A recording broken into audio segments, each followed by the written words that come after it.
Good morning students. स्वागत है आपका दबिंग्स में।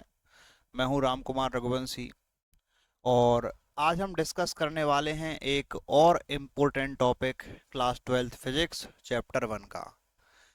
तो जैसा कि आपको पता है कि हम Coulomb's law in vector form को डिस्कस करेंगे और पिछले लेक्चर में हमने आपको बताया था कूलॉम्स लॉ क्या होता है। तो आपको पता होगा कि टू चार्ज पार्टिकल के बीच में जो फोर्स लगता है उस फोर्स का मैग्नीट्यूड हम किससे निकाल सकते हैं? कूलॉम्स लॉ से। अगर Q1 Q2 two charge particles हैं, r डिस्टेंस पर हैं, तो फोर्स हमारे पास होता है कि Q1 Q2 upon r square. अब इसको वेक्टर फॉर्म में समझना है, मतलब आपको डायरेक्शन भी बतानी पड़ेगी। चलिए देखते हैं। तो without waste of time lecture को करते हैं स्टार्ट। तो यहां पर मैं एक काम करता हूं कि टू चार्ज पार्टिकल्स एज्यूम कर लेते हैं पहले की तरह कि हमारे पास टू चार्ज पार्टिकल्स हैं। एक मिनट।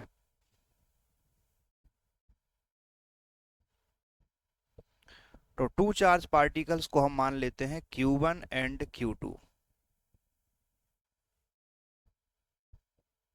तो एक चार्ज पार्टिकल Q1 है, दूसरा चार्ज पार्टिकल Q2 है और दोनों के बीच का जो डिस्टेंस है उसको हमने मान लिया है R। अब कहानी यह है कि ये दोनों चार्ज पार्टिकल जैसे पॉजिटिव भी हो सकते हैं, दोनों नेगेटिव हो सकते हैं, या one positive one other negative हो सकता है। तो अभी एक टाइम के लिए मान लेता हूं कि मैं दोनों चार्ज पार्टिकल्स पॉजिटिव हैं। पॉजिटिव पॉजिटिव पार्टिकल्स क्या करते हैं बच्चे? रिपेल करते हैं। तो ये Q1 जो चार्ज है Q2 पर इस तरह फोर्स लगाएगा रिपेल करने के लिए, इस डायरेक्शन में फोर्स लग जाएगा। और ये जो फोर्स होगा इस फोर्स को हम क्या बोलेंगे? ये फोर्स लग रहा है सेकंड चार्ज पर, मतलब 2 पर। किसकी वजह से लग रहा है? 1 की वजह से लग रहा है। हम इसको लिखेंगे F21 वेक्टर। अच्छा, इसी तरीके से ये जो सेकंड वाला चार्ज है फर्स्ट वाले को रिपेल करेगा। रिपेल करेगा तो ये इस पर इस तरफ फोर्स लगा देगा। तो यहां पर जो फोर्स लगेगा, ये फोर्स जो है किस पर है बताइए? फर्स्ट पार्टिकल पर है। किसकी वजह से है? सेकंड की वजह से है। इसको हम लिखेंगे F12 वेक्टर। चलो समझ पाए? तो Q1 Q2 मैंने दोनों को पॉजिटिव माना है तो ये रिपेल होंगे। दोनों को नेगेटिव मानते तब भी रिपेल होते, या वन पॉजिटिव अनदर नेगेटिव होगा तो अट्रैक्ट होते हैं। और अट्रैक्शन में जो फोर्स लगता वो इस तरफ लगता और इसका भी इस तरफ लगता। ओके, अभी इस फोर्स को हमें वेक्टर फॉर्म में लिखना है। चलिए लिखेंगे। उससे पहले आप ये समझिए कि ये जो पॉइंट 1 है और पॉइंट 2 है, इसका अपना एक कोऑर्डिनेट होता है उसकी पोजीशन बताने के लिए। बट पोजीशन बताने के लिए आप कोऑर्डिनेट का यूज तो कर ही सकते हैं, जैसे 2,4,7 उसमें XYZ कोऑर्डिनेट्स होते हैं। उसके अलावा हम एक पोजीशन वेक्टर का भी यूज कर सकते हैं। अब आपने अगर वेक्टर नहीं पढ़ा है तो आप मुझे कमेंट में बताइए, मैं वेक्टर का एक सेपरेट लेक्चर आपके लिए बनाऊंगा जिसमें आपको वेक्टर के बेसिक कंसेप्ट सिखा सकता हूँ। बट इस लेक्चर में हम वेक्टर की बात नहीं करेंगे। तो मैं ये मान लेता हूँ कि वेक्टर आपको आता है। तो जिस तरीके से किसी पॉइंट के कोऑर्डिनेट बताते हैं, हम कोऑर्डिनेट से हम किसी की पोजीशन बताते हैं, उसी तरीके से पोजीशन बताने के लिए हम एक वेक्टर का यूज करते हैं। उस वेक्टर को बोलते हैं पोजीशन वेक्टर। तो फर्स्ट पॉइंट की पोजीशन बताने वाले वेक्टर को हम क्या मान लेते हैं? इसको हम मान लेते हैं R1 वेक्टर। ये हो गया इसका पोजीशन वेक्टर। और सेकंड पॉइंट की जो पोजीशन बताएगा उस वेक्टर को हम बोल देंगे R2 वेक्टर। तो R1 R2 वेक्टर्स क्या हो जाएंगे? Position vectors of point 1 and point 2। अच्छी बात है। अगर पोजीशन वेक्टर्स हैं तो आप डिस्प्लेसमेंट वेक्टर निकाल सकते हैं। डिस्प्लेसमेंट कैसे? 1 से 2 की तरफ या 2 से 1 की तरफ। अच्छा देखो, अगर हम बात करें कि 1 से 2 की डायरेक्शन में हमें डिस्प्लेसमेंट चाहिए, 1 से लेके 2 की डायरेक्शन में हमें डिस्प्लेसमेंट चाहिए, तो आपको जो वेक्टर मिलेगा वो होगा R12 वेक्टर। यानी कि डिस्प्लेसमेंट वेक्टर है लेकिन 1 से 2 की तरफ। तो 1 इसका स्टार्टिंग पॉइंट है और 2 इसका फाइनल पॉइंट है। अब डिस्प्लेसमेंट वेक्टर निकालने का तरीका ये होता है कि आप फाइनल वेक्टर, फाइनल पॉइंट के पोजीशन वेक्टर को माइनस करेंगे इनिशियल पॉइंट के पोजीशन वेक्टर से। जब आप 1 से 2 की तरफ आएंगे तो आपका 2 फाइनल हो जाएगा। तो 2 का पोजीशन वेक्टर बोलो कितना है, R2 वेक्टर। उसमें से कितना माइनस करोगे, 1 का पोजीशन वेक्टर यानी कि R1 वेक्टर। इस तरीके से माइनस करेंगे तो आपको वेक्टर मिल जाएगा। लेकिन अगर मुझे 2 1 निकालना होता तो डिस्प्लेसमेंट वेक्टर निकालना होता हमें किस तरफ, 2 से 1 की तरफ। तो यहां से आपको जो वेक्टर मिलता उसको हम लिखते R21 वेक्टर। लेकिन 2 इसमें स्टार्टिंग पॉइंट है और 1 इसका फाइनल पॉइंट है, तो फाइनल पॉइंट का पोजीशन वेक्टर यानी कि R1 वेक्टर, उसमें से आपको माइनस करना पड़ेगा इनिशियल पॉइंट का पोजीशन वेक्टर मतलब R2 वेक्टर। तो यहां पर मैंने डिस्प्लेसमेंट वेक्टर निकालना सिखा दिया। तो डिस्प्लेसमेंट 1 से 2 हो सकता है या 2 से 1 हो सकता है। अगर 1 से 2 है तो R2 माइनस R1, और अगर 2 से 1 है तो R1 माइनस R2। चलिए यहां तक की कहानी समझ में आ गई। अब देखो किसी भी, अब मुझे यहां पर फोर्स को लिखना है किस फॉर्म में, वेक्टर फॉर्म में। चलिए समझते हैं। तो मैं F21 वेक्टर को यहां पे लिखने जा रहा हूं। तो जो मेरे पास फोर्स है F21 वेक्टर, तो एक काम करते हैं, इसको अपन एक सेपरेट स्लाइड लेते हैं, उस पर हम इसको देखते हैं। तो मुझे यहां पर क्या लिखना है, एक फोर्स को लिखना है वेक्टर फॉर्म में। यही अपना मोटिव था Coulomb's law in vector form का। जैसे मुझे चाहिए F21 वेक्टर चाहिए।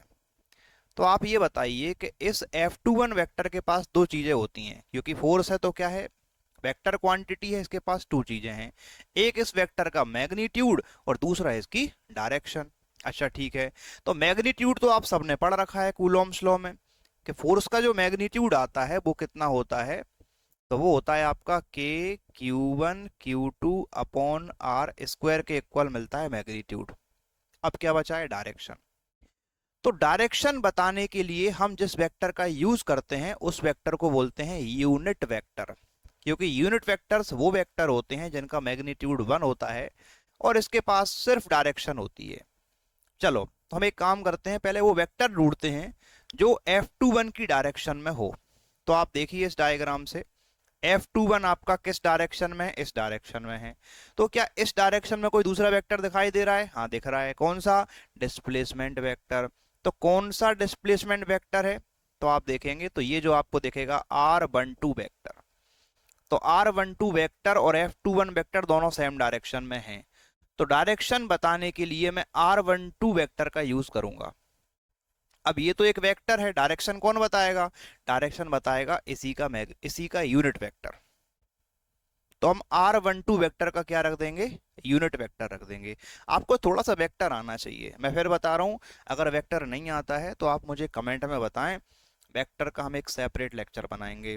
तो यहाँ पे R12 वेक्टर F21 वेक्टर की डायरेक्शन में है, तो मैं R12 वेक्टर का कैप लगा दूंगा। तो यहाँ पर हम डायरेक्शन दिखाने के लिए क्या लगा देंगे, R12 वेक्टर का कैप। ये कैप सिर्फ इतना बताएगा, ये एक यूनिट वेक्टर है, ये सिर्फ डायरेक्शन दिखाएगा। तो ये हो गया मैग्नीट्यूड और ये हो गया डायरेक्शन। तो डायरेक्शन दिखाने के लिए मैंने एक वेक्टर सर्च किया जो इस फोर्स की डायरेक्शन में हो, और उस वेक्टर का हमने क्या रख दिया, यूनिट वेक्टर, क्योंकि इसका काम सिर्फ डायरेक्शन बताने का होता है। देखा जाए तो यहीं पे खत्म हो गया Coulomb's law in vector form.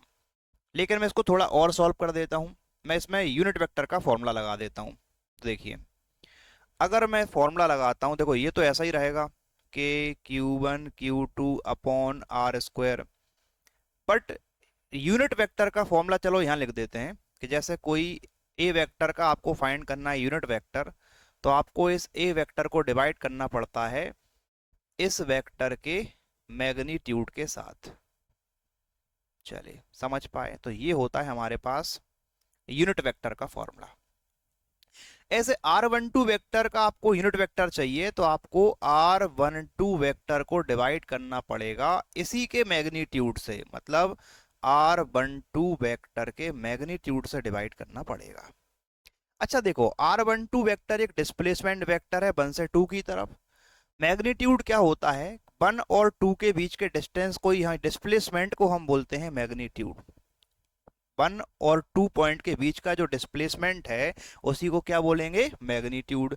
अब डिस्प्लेसमेंट तो पहले से ही कितना मान रखा है मैंने, r माना हुआ है, तो आप इसकी जगह पे क्या लिख सकते हैं, r लिख सकते हैं।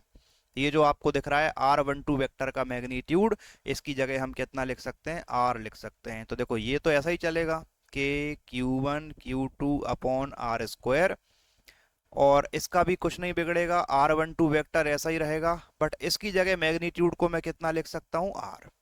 बस एक लास्ट स्टेप और ये खत्म।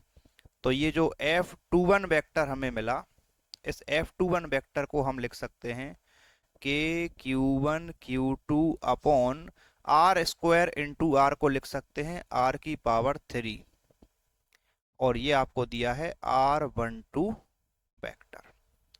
तो इस तरीके से मैंने जो फोर्स है उसको वेक्टर फॉर्म में लिख दिया। कितना आसान था। वेक्टर फॉर्म में लिखने के लिए मैंने उस फोर्स का मैग्नीट्यूड लिखा और उसकी डायरेक्शन लिखी। डायरेक्शन बताने के लिए हम यूज करेंगे यूनिट वेक्टर का, तो मैंने वो वेक्टर फाइंड किया जो फोर्स की डायरेक्शन में था और उस वेक्टर का रख दिया यूनिट वेक्टर। फिर मैंने यूनिट वेक्टर का फॉर्मूला लगा दिया, मैग्नीट्यूड को मैंने r लिखा, बाकी आप देख रहे हैं सब सेम चलेगा। चलिए काम करते हैं, जैसे हमने यहाँ पर f21 वेक्टर फाइंड किया उसी तरीके से हम अब क्या करते हैं, f12 वेक्टर फाइंड करते हैं। चलिए तो f12 वेक्टर हम फाइंड कर लेते हैं अब। Okay, f12 vector, f12 vector, f12 vector find करना है तो हमें यहां भी इसका मैग्नीट्यूड रखना पड़ेगा। बिल्कुल सेम प्रोसीजर है, ज्यादा कोई चेंजेस नहीं है। आपको f12 वेक्टर यानी कि फोर्स वेक्टर चाहिए तो आपको यहां पर इसका मैग्नीट्यूड रखना पड़ेगा, जो कि आप पहले से जानते हैं। कितना होता है बोलो, के q1 q2 upon r square, ये तो हो गया मैग्नीट्यूड। अब हमें रखना है डायरेक्शन यानी कि यूनिट वेक्टर। किस वेक्टर का, जो f12 की डायरेक्शन में हो। तो चलिए सर्च करते हैं। f12 इस तरफ है, देखो इस डायरेक्शन में है, तो इस डायरेक्शन में कोई वेक्टर दिख रहा है, हाँ दिख रहा है। कौन सा वेक्टर दिख रहा है, ये देखो ये वाला वेक्टर हमें दिख रहा है f12 वेक्टर, और ये वाला वेक्टर सेम डायरेक्शन में है। इस वेक्टर को हमने क्या नाम दिया था, r21 वेक्टर, यानी कि डिस्प्लेसमेंट वेक्टर है 2 से 1 की तरफ। तो इसी वेक्टर का हम क्या रख देंगे, यूनिट वेक्टर, वो आपको बता देगा डायरेक्शन। क्या बताएगा, डायरेक्शन। तो हम r21 वेक्टर का क्या रखने जा रहे हैं, यूनिट वेक्टर।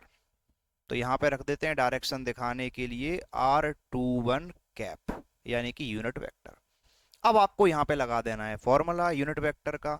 ये ऐसे ही चलता रहेगा, देखो के q1 q2 upon r square, और इसकी जगह पे यूनिट वेक्टर फाइंड करने का तरीका क्या होता है कि r21 वेक्टर को डिवाइड करें इसी वेक्टर के मैग्नीट्यूड से, मतलब r21 वेक्टर का मैग्नीट्यूड।